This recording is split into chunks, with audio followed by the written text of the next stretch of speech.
Amoebic മസ്തിഷ്ക ജ്വരം ബാധിച്ച് ചികിത്സയിലിരിക്കെ മരിച്ച 5 വയസ്സുകാരിയുടെ സംസ്കാരം അല്പസമയത്തിനകം നടക്കും. മൂന്നൂർ സ്വദേശി ഫസ്നയുടെയും മകൾ ഫദ്വയ ഇന്നലെ രാത്രിയാണ് മരിച്ചത്. ഒരാഴ്ചയായി കോഴിക്കോട് മെഡിക്കൽ കോളേജ് ആശുപത്രിയിൽ വെന്റിലേറ്ററിലായിരുന്നു ഫദ്വ.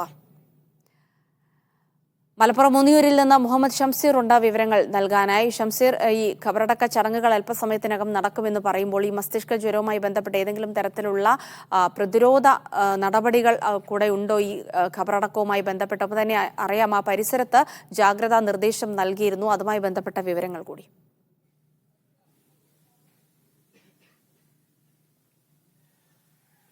ജിൽസി, അമീബിക് മസ്തിഷ്ക ജ്വരം ബാധിച്ച് മരിച്ച 5 വയസ്സുകാരി ഫദ്വയുടെ വീട്ടിലാണ് ഞാനിപ്പോൾ നിൽക്കുന്നത്. ഇപ്പോൾ പൊതുദർശനം കഴിഞ്ഞ് മൃതദേഹം ഖബറടക്കത്തിന് വേണ്ടി വീട്ടിൽ നിന്ന് എടുക്കാൻ വേണ്ടി പോവുകയാണ്.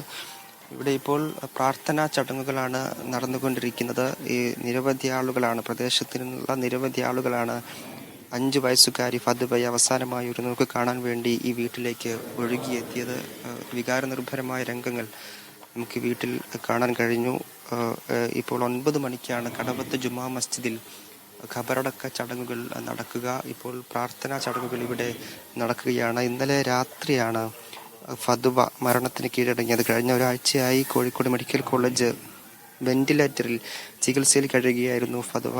അമീബിക് മസ്തിഷ്ക ജ്വരം മൂർച്ഛിച്ച് ചികിത്സയിലായിരുന്നു. ഇതിനൊടുവിലാണ് ഇന്നലെ രാത്രി ഫദ്വ മരണത്തിന് കീഴടങ്ങിയത്.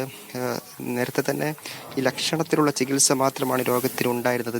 ഇതിൽ 6 മരുന്നുകളായിരുന്നു ഡോക്ടർമാർ നിർദ്ദേശിച്ചിരുന്നത്. 5 മരുന്നുകൾ ഫദ്വയ്ക്ക് നൽകിയിരുന്നു. എന്നാൽ ഒരു മരുന്ന് നേരത്തെ ഈ ആശുപത്രിയിലേക്ക് എത്തിക്കാൻ വേണ്ടി കഴിഞ്ഞിരുന്നില്ല. കേരളത്തിൽ ഈ മരുന്ന് ലഭ്യമാകാത്തൊരു സാഹചര്യം ഉണ്ടായിരുന്നത്. എത്തിക്കാൻ വേണ്ടിയുള്ള ശ്രമങ്ങൾ ആരോഗ്യവകുപ്പ് ഉൾപ്പെടെ നേരത്തെ നടത്തുകയും ചെയ്തിരുന്നു. വിദേശത്ത് നിന്ന് മരുന്ന് എത്തിക്കാനുള്ള ശ്രമം നടത്തിയിരുന്നുവെങ്കിൽ കൂടി അതിനിടയിലാണ് ഫദ്വ മരണത്തിന് കീഴടങ്ങിയിരിക്കുന്നത്. ഈ വീട്ടിൽ സങ്കടകരമായ കാഴ്ചകളാണ്. സ്വാഭാവികമായും 5 വയസ്സുള്ള കുട്ടിയാണ്, പൊടുന്നനെയാണ് മരണത്തിലേക്ക് കീഴടങ്ങി